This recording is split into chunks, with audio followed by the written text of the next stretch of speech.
Hello, it's Keegan from Cloth Studio, and welcome to month number 1 of the Dollar Building Block Program, Volume 2. We are so excited to talk about the Northern Star block that we're going to be completing this month. For this month, you will need several different supplies, including an add-a-quarter ruler and at least one sheet of the Northern Star pattern on Quilter's freezer paper per colorway that you're doing. So if you're doing 3 colorways in volume 2 alone, then you need to have 3 of these sheets.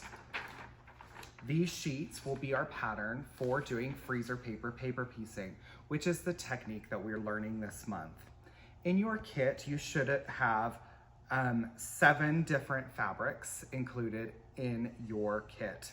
You should have 8 pieces of a background in the pattern referred to as A2 and B2, 2 longer rectangles in 2 different colors, 4 of each of more squatty rectangles, and 4 each of tiny rectangles. These sizes are listed in the pattern under the preparation section. What we're going to do with each of the individual fabrics is we need to separate them into A and B piles. It does not matter which colors go to A and which go to B. Ultimately, this is just to create the opposite effect of our chosen block this month.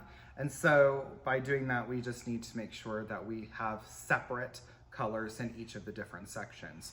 The background is the only thing that's repeated. So we'll have 4 backgrounds in one pile and 4 in another, 4 of the longer rectangles in one and 4 in another. Same thing with the smaller guys. And the squattier ones, 4 in one and 4 in another. Once we're done, what we're going to do is we are going to go ahead and look at this and prepare one piece of each of the fabric for the purposes of our demonstration. You want to ultimately prepare all of your pieces with half Terreal Magic, half flatter in your Mr. bottle, or 3/4 Terreal Magic, 1/4 water, in order to get the same amount of starch quality to the material.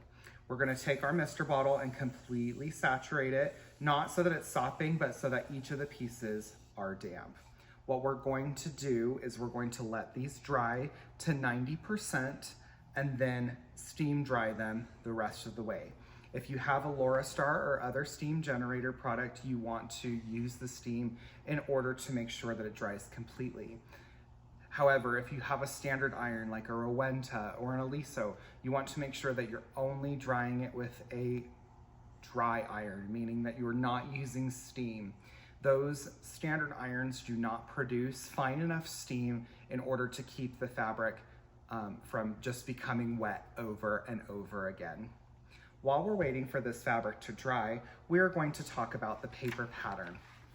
The paper pattern has 2 different pieces on it, A and B. They're listed B1 through B4 and A1 through A4, similar to the sizes corresponding to the fabrics that we have included in your kit. What you're going to do is there are a single completely filled in line and then a dashed line on the exterior.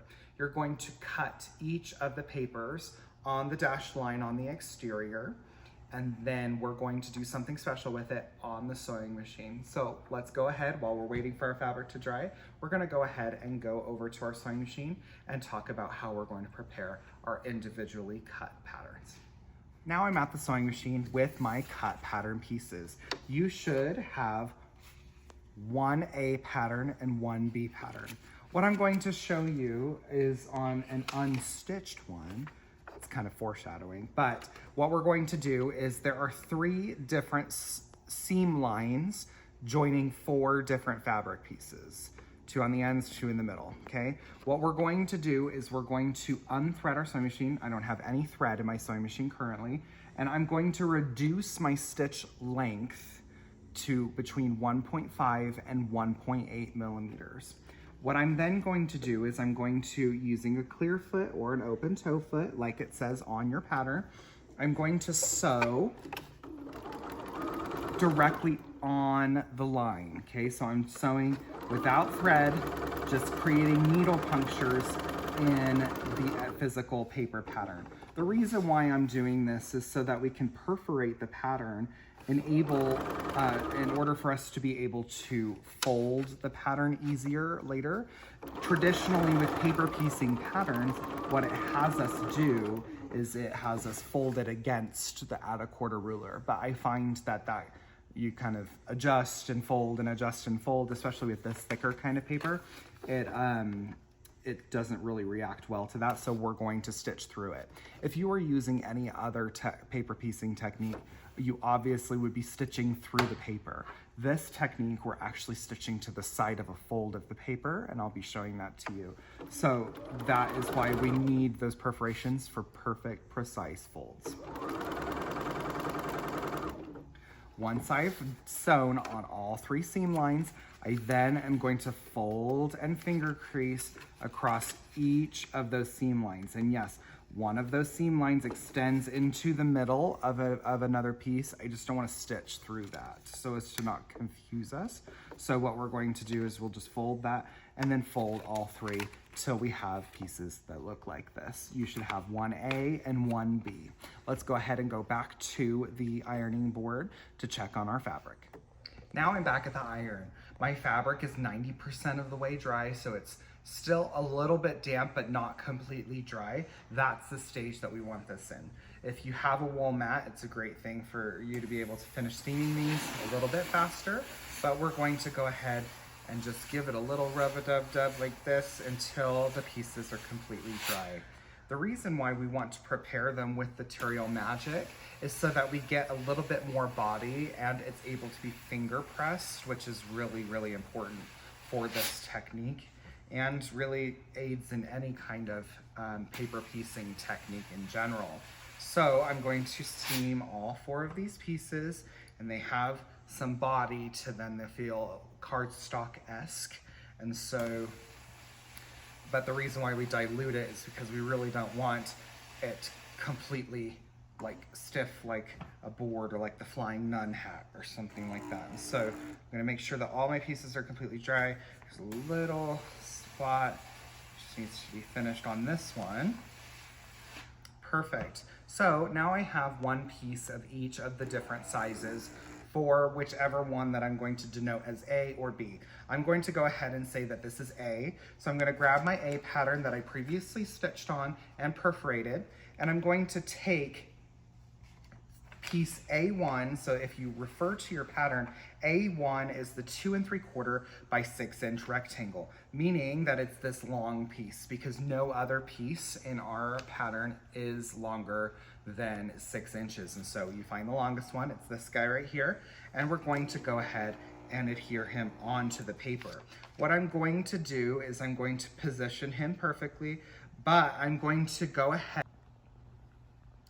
make sure that it's about 1/4 of an inch past this line right here. And so then with the paper up, I'm going to iron and fuse that onto the actual wrong side of the material, okay? We're fusing it onto the wrong side of the material so that our pattern now looks like this, okay? So A1 is right here. I have the fabric underneath extended past by about 1/4 of an inch, not rocket science, 1/4 of an inch. We just don't want to do extra cutting, right? And so I'm going to go ahead and fold this back against that original seam line, and it should be 1/4 of an inch showing beyond that seam line. I then am going to see which is the A2, which is the background, and I'm going to go ahead and put the 2 fabrics right side together, and I'm going to make sure that I have equal amounts of excess on both the left and the right for this pattern that ends up pretty centered right here, so that when I flip this back, it covers this entire space that needs to be covered. So I'm going to go ahead, take this over to the sewing machine and show you what we're going to do in order to stitch this. Traditionally on paper pieced patterns, you need to have a smaller stitch length like we did at the beginning of this video when we were sewing without thread. Now, since we're sewing on just fabric and stitching to the side of the paper, we can just go ahead and change our stitch length back to standard 2 to 2.5. There's no need for it to be excessively huge. I'm going to start before the paper, and I'm going to start sewing with my normal size straight stitch, and my needle is grazing. I'll put my needle down here. My needle is grazing the side of this paper. I'm going to sew completely down, making sure that my needle is grazing that, and I'll extend past that just a hair, and I'm going to go ahead and cut my thread. Now what I'm going to do is I'm going to extend this past, and look, it perfectly fits within this A2 area that I need it to. Now what we're going to do is I'm going to take this and I'm going to finger press it because it's exactly where it needs to be. And this is still adhered.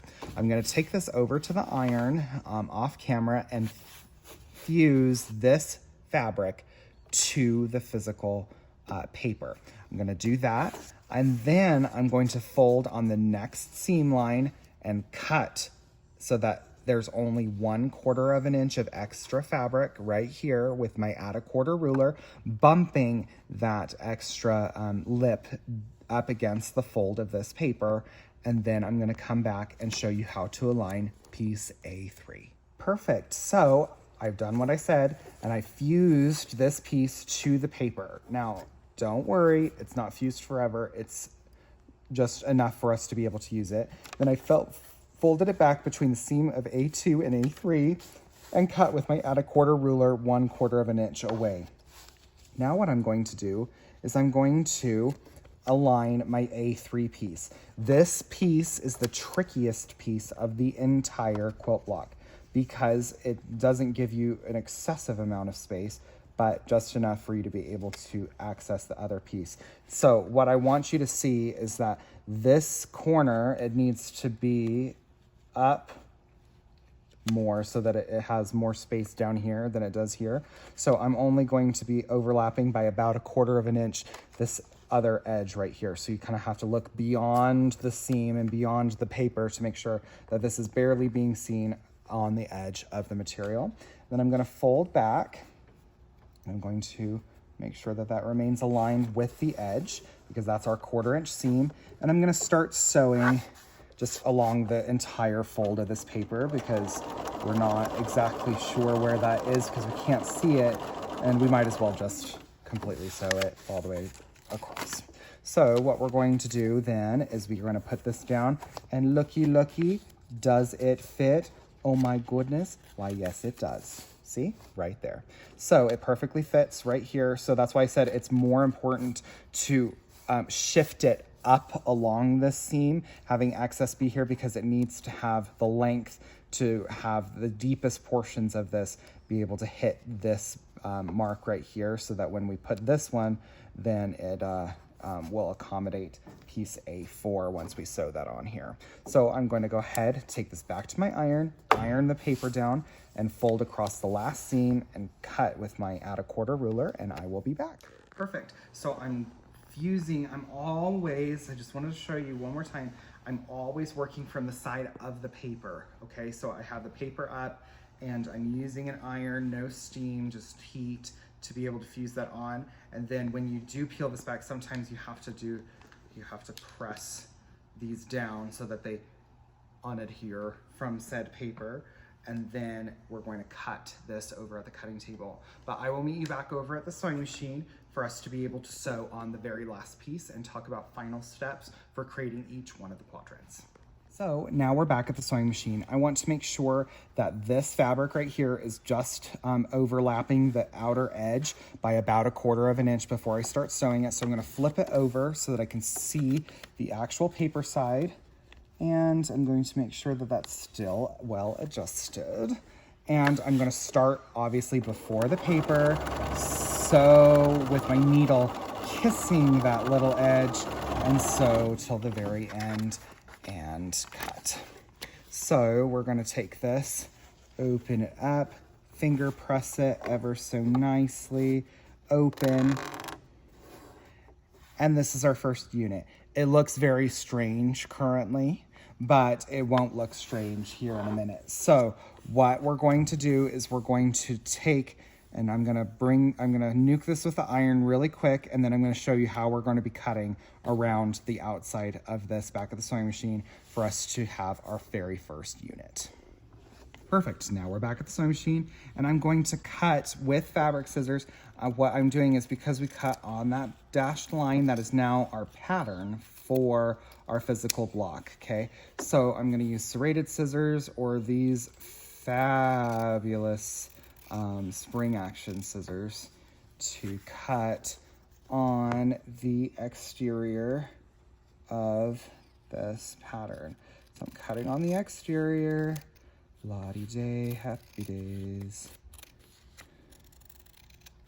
Make sure that you're cutting those rounded corners that were in the pattern because that will help reduce bulk when we are joining ones together. Now, we should have something that looks like this. This looks more acceptable now, okay? So what we're going to do is we are going to take and we're gonna find a corner of this block and we are going to take and peel it off of the paper. Now we have our fabric, which is absolutely amazing. And we have our A unit paper that is able to be reused around 4 to 6 times. So you're able to use it for the entirety of this block, all 4 A units. Now what we're going to do is we're going to create a B unit. I'm gonna prepare my fabric and I'm gonna show you the sewing of the B unit, B1, 2, 3, and 4. And then we're going to cut it similar to the A unit and I'll show you the join between the 2 units. Perfect. So now we're back at the ironing board. I'm spraying my B fabric. So we did A fabric first, and now we're doing a B fabric.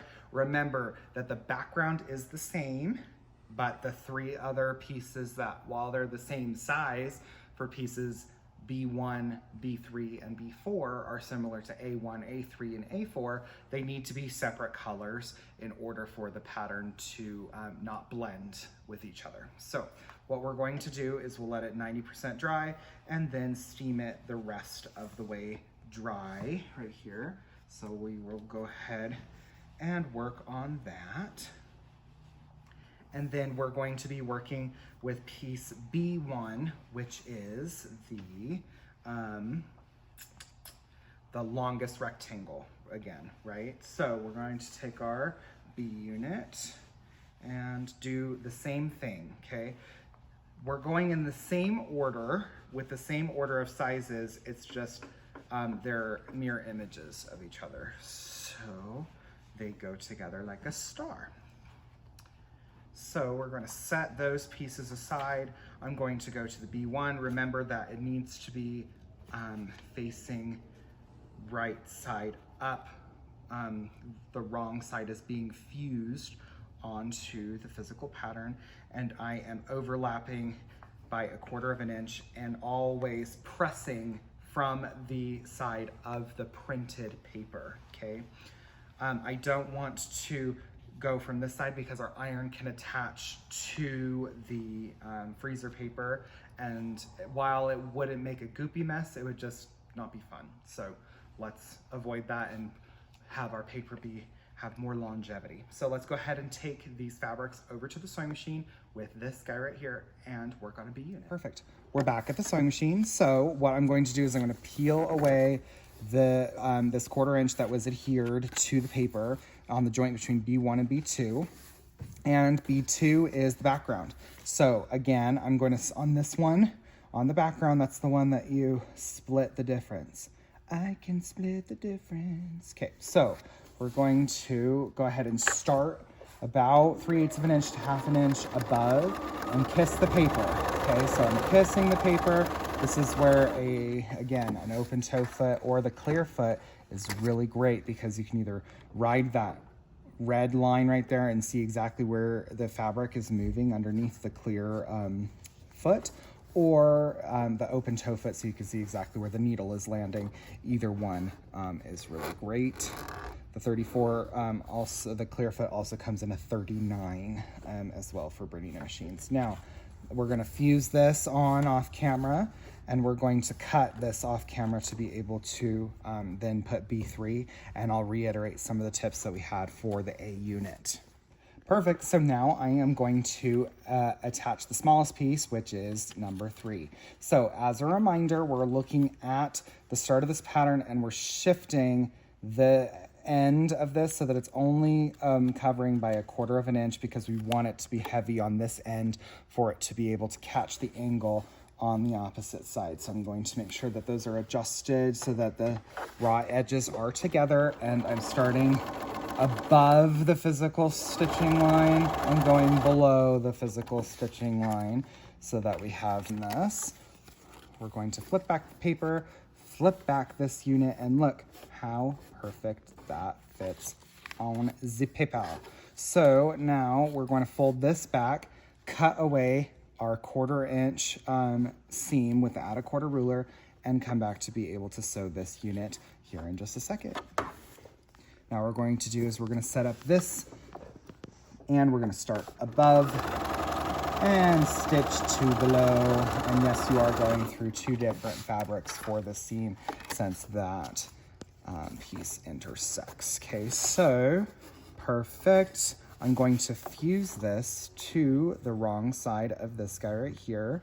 I barely meet the edge of this, so you'll want to kind of shift this down so that's only 1/4 inch above to really make sure that you get enough right here, but I just barely kissed it. So I'm going to iron this down and then trim it and show you how to attach the 2 units together. We're back at the machine, we have our scissors, and we're going to, like we did with the A unit, cut around perfectly. We don't want to be shaving any of the paper off because if you're going to be using the same templates on all 4 blocks that comprise this one block that we're making, then you don't want to keep shaving off, and then your blocks will get progressively smaller. That's not what we want at all. So we're going to just kiss the edge of the paper. That's literally what we've been doing this whole entire time.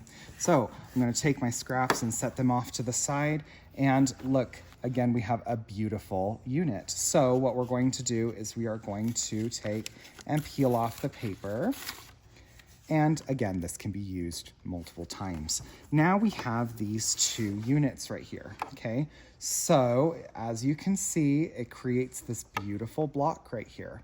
So what I'm going to show you is a special little trick to be able to match the 2 seams that need to be matched in this block, okay? So there's 2 different seams. There's one right here for this point to be able to match perfectly, and for this point right here for the backgrounds to match perfectly. It would be a little bit weird if they like ended up like this or ended up a little bit like this. The pattern will be off, and that's not what we want. And so what we're going to do is I'm going to show you an amazing product that I use in order to make sure that all of those points are perfectly matched. So now that I'm back on my ironing board, I'm going to be using this product called Seam Align Glue. We carry it in the store, and I absolutely love it. If you're in the Back to Basics program, I talked a lot about this product. But I'm going to put a pin size dot at each of the individual seam points where I want to match my seams.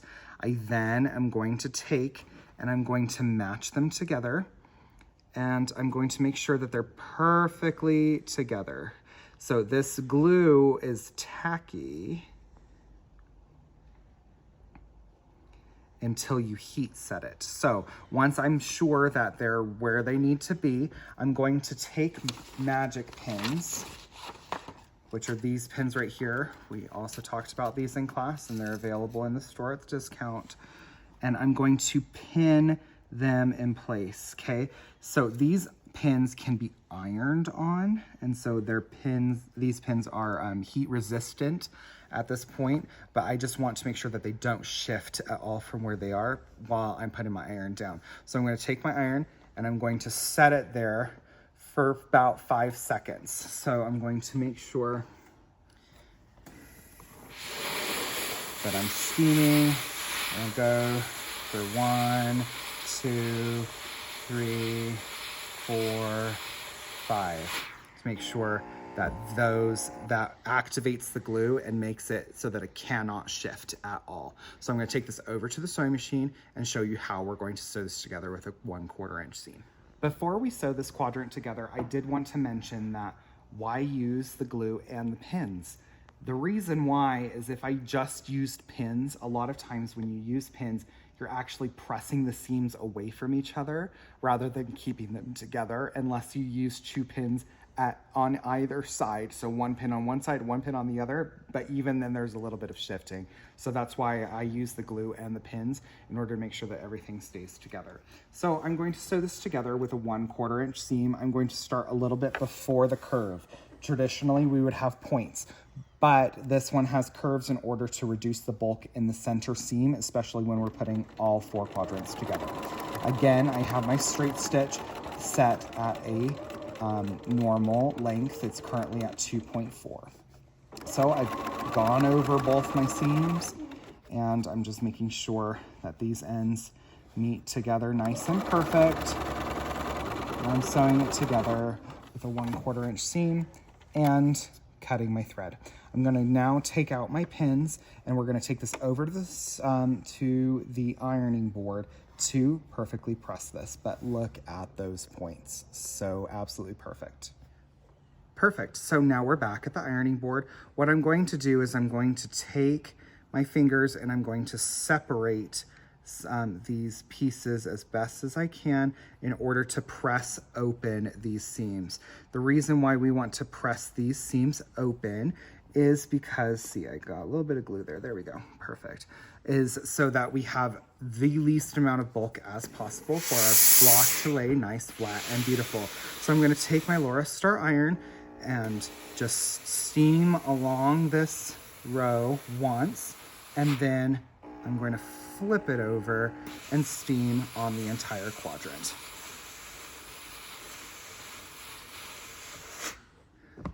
And there we have it. 1 perfectly matched point, 2 perfectly matched point, and 1 perfectly completed quadrant. You are going to repeat this process 3 more times to make a complete block. We've hoped that you've enjoyed this Northern Star block provided by Cloth Studio for month 1 of the Dollar Building Block Program Volume 2. We're so excited to see what you create and all the different variations that are created by the different fabrics that we've included in all of your kits. Please post all of your blocks and inspiration to our Facebook group that you will receive an invite to later today. We are so excited to have you again on November 9th at 12 p.m. for our Volume 2 demo. Please remember that Back to Basics is at 10 a.m. and Volume 2 is at 12 p.m. Pacific Standard Time. We hope to see you there and have a fantastic time making this block. Bye-bye.